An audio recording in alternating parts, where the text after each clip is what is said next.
재림과 부활에 대한 우리의 자세라고 하는 제목으로 오늘 말씀을 함께 나누도록 하겠습니다. 이 데살로니가 교회에 정말 필요했던 것은 하나님의 말씀에 대한 기초와 그리고 그 말씀을 잘 이해하는 것이었습니다. 그 말씀을 제대로 잘 이해하고 그것으로 든든하게 기초를 삼아야 이단이 파고 들어와서 그 성도들을 이렇게 꿰어서 잘못된 길로 빠져들지 않도록 만들어 놓는 것이 바로 진리에 굳게 서는 거거든요. 하나님의 말씀에 굳게 서야 되는 건데 지금 그 교회에도 이렇게 이단이 파고들고 유대인들의 그 심각한 그런 압박도 있고 그러니까 이 데살로니가 교회가 정말 이 짧은 기간 안에 아주 모범적으로 신앙생활을 잘하고 있는 것을 보면서도 사도 바울이 이것만은 너희들이 정확하게 알고 있어야 된다. 그래야 이단에 빠지지 않고 잘못된 길로 접어들지 않을 수 있다.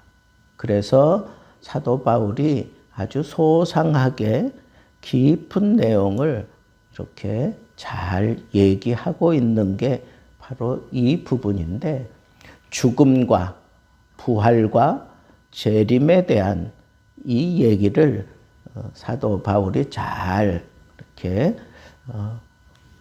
섞어가지고 풀어낸 말씀입니다. 저도 이렇게 장례 집례하는 가운데 웬만하면 장례 집례를 하다 보면 여러 차례 설교를 하는데 그 중에 이 말씀도 꼭 잊지 않고 그렇게 전하는 때가 종종 있습니다. 자, 우리 인생의 최대의 적은 뭘까요? 인생에게 있어서 가장 큰 적은 죽음이에요, 죽음. 그래서 이 죽음을 앞에 두고 있는 그리고 죽음의 현장에 사람들이 갈 때에는 항상 경건한 모습을 감추지 않고 경건한 모습으로 그 자리에 찾아가고 그 죽음의 순간도 우리가 이렇게 경건한 모습으로 그렇게 맞이하게 되는 것을 우리도 부인할 수 없습니다. 저는 이렇게 성도들이 집이나 병원으로 막 죽어가는 그 순간에 부를 때도 있고 미리 불러서 가서 그 죽음을 함께하는 그런 시간들도 많았고 이미 죽고 난 다음에 제일 먼저 목사님이 와서 의사가 뭐 사망 선고한 거하고는 별개로 목사님이 와서 이 죽음에 대한 이 선언을 말씀으로 이렇게 풀어주기를 원하는 그런 성도들의 마음이 있어요. 또 어떤 경우는 막 의식도 없고 그런데 이상하게 목숨이 끊어지지가 않는 거예요. 수차례 그냥 의사들이 간호사들이 막 죽을 것 같은데도 또 살아나고 그러는 거예요. 막 그런 상황 속에서 가족들이 이상하게 생각을 하다가 저한테 연락이 왔어요. 아무래도 우리 어머니가 목사님을 기다리시는 것 같아요. 그래요. 그래서 제가 갔습니다. 가서 가족들이 다 둘러앉아 있을 때 같이 찬양을 하고 그리고 말씀을 전하고 그 권사님 손을 꽉 붙잡고 기도를 했습니다.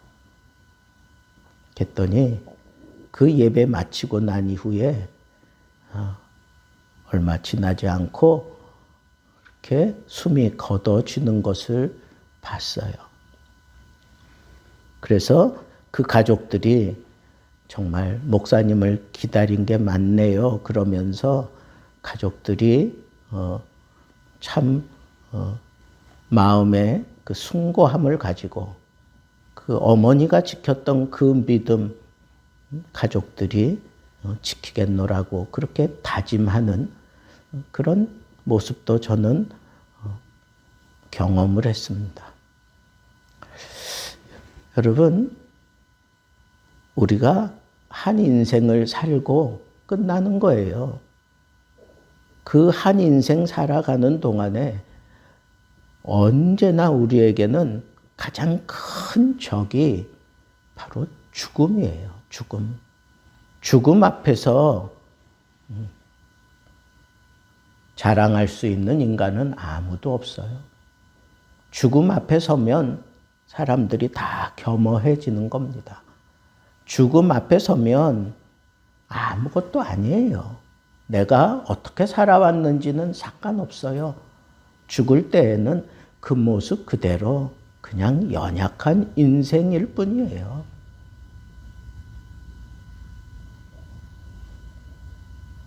그래서 잠언에는 이 사랑이 가장 강렬한 것이다 라고 하는 표현을 어떻게 했느냐 하면 죽음같이 강하고 그래서 죽음같이 강하고 그러니까 이 죽음은 참 강한 거다.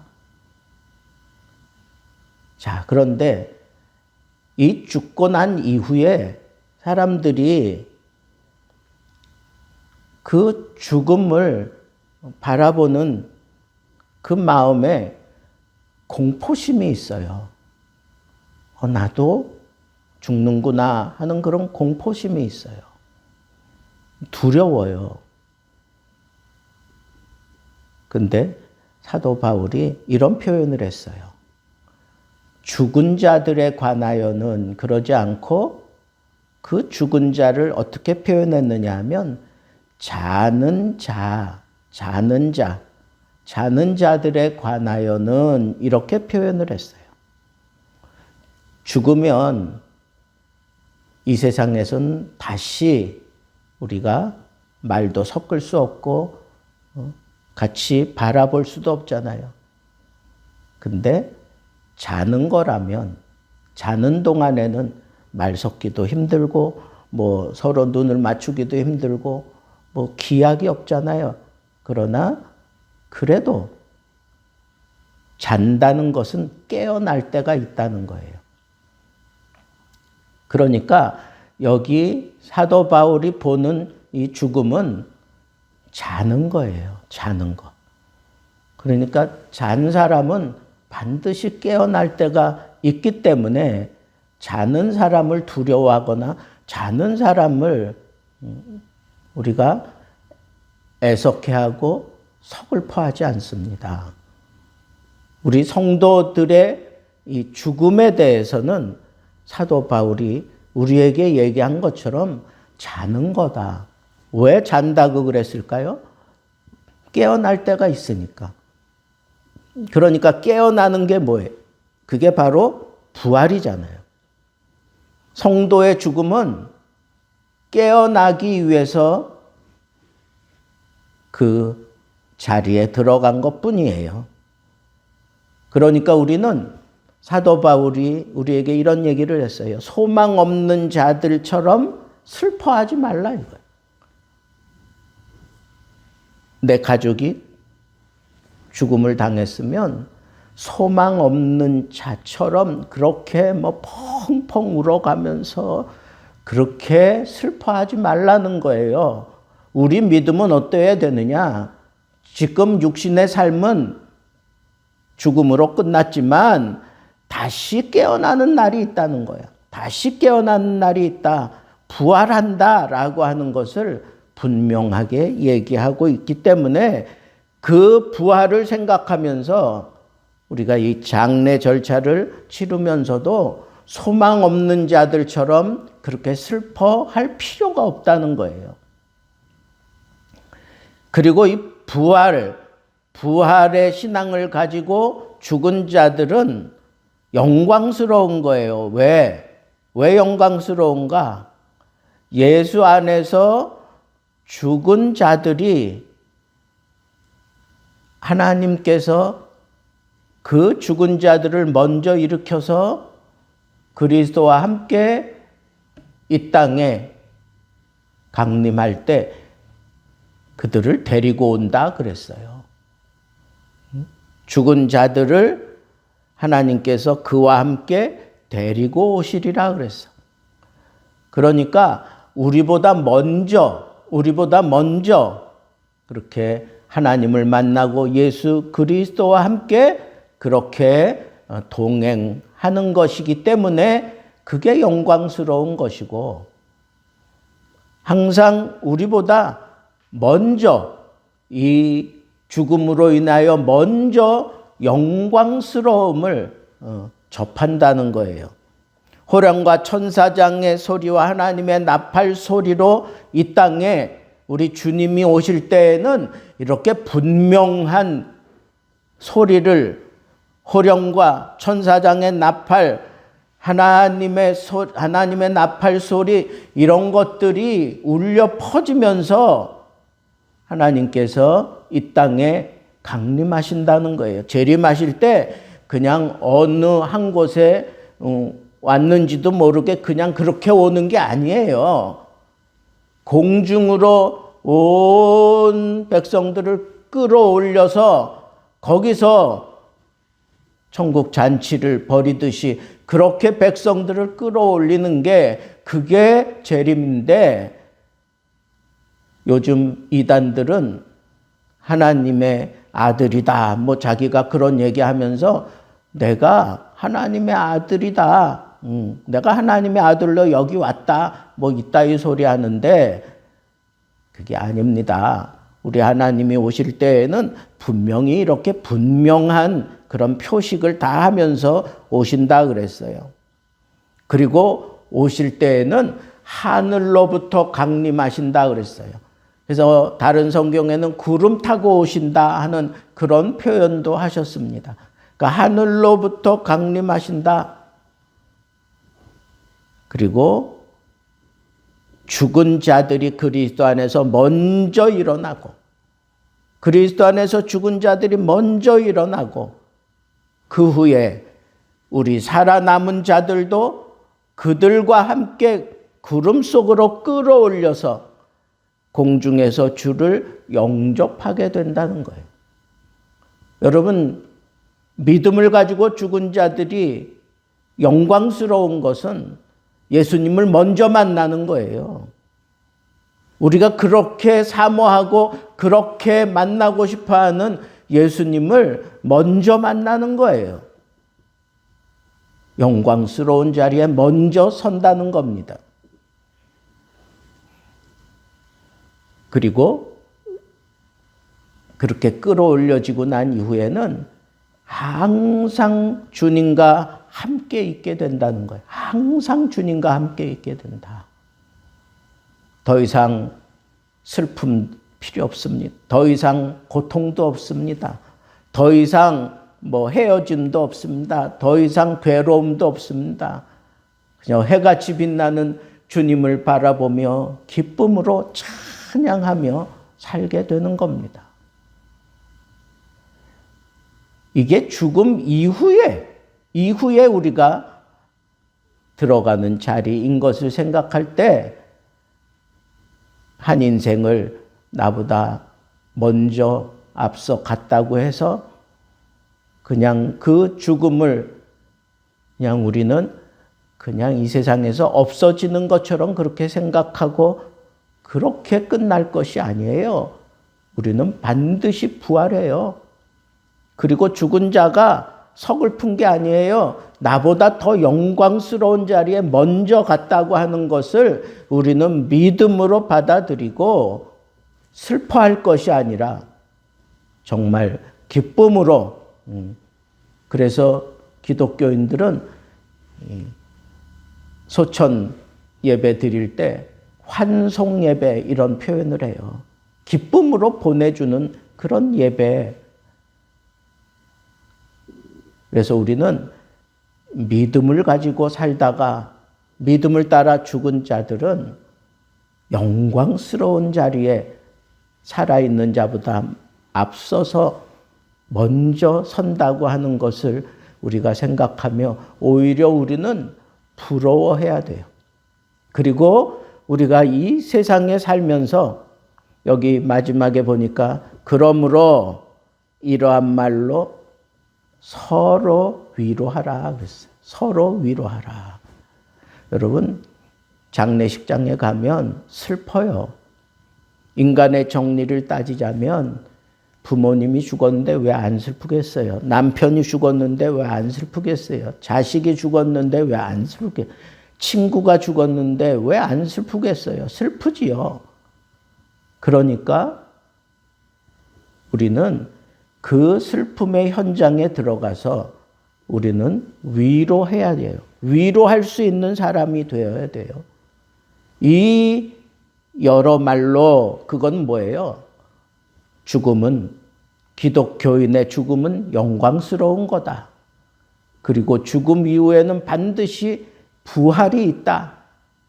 그리고 부활할 때 우리는 주님과 함께 영원한 천국에서 항상 주와 함께 살게 된다 하는 이 분명한 소망을 심어 주어야 합니다. 이게 참 믿음이고 다른 거는 몰라도 이것은 분명하게 가슴에 새기고 살아라 하는 그런 측면에서 사도 바울이 데살로니가 교인들에게 이 말씀을 아주 잘 풀어서 소상하게 풀어서 전하고 있는 것을 우리가 생각해 볼 때, 우리가 믿음 생활하면서 정말 확고하게 딱 새기고 내 마음에 담아둘 것은 죽음에 대한 인식, 부활, 재림, 그리고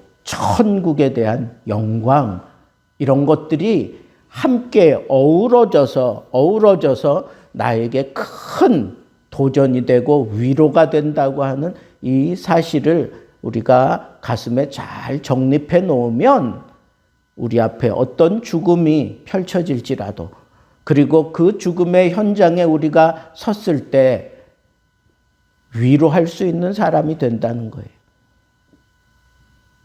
그리고 분명한 메시지를 우리는 전할 수 있다는 겁니다.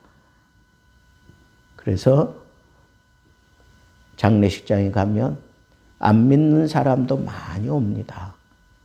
그때 우리는 소망 없는 자처럼 슬퍼할 것이 아니라 오늘 이 말씀을 가지고 서로 위로하며 격려하며 오히려 더 소망을 품고 주를 향한 그 열정이 더 그 가슴 속에서 일어나도록 성령께서 그 자리에 오셔서 유족들과 또 거기에 있는 많은 사람들, 그리고 조문객 가운데 아직 그리스도를 모르는 사람들이 이 분명한 메시지를 볼 수 있도록 우리는 그 슬픔의 현장에서도 이 분명한 소망의 메시지를 전할 줄 아는 그런 믿음의 사람들, 부활의 신앙을 가진 사람들, 재림에 대한 확고한 믿음을 가진 사람들답게 살면서 우리도 죽음을 대비하고 천국을 바라보며 소망 있는 삶을 살아갈 수 있게 되기를 우리 주님의 이름으로 축복합니다. 기도하겠습니다. 이제는 우리 주 예수 그리스도의 은혜와 하나님의 크신 사랑하심과 성령의 교통하심이 죽음과 부활과 영원한 하나님의 영광 속에 우리가 남은 인생을 살면서 위로하는 삶을 살기를 소망하며 겸손하게 머리 조아린 수요 예배 참여한 모든 심령 외 이제로부터 영원토록 함께 있을지어다. 아멘.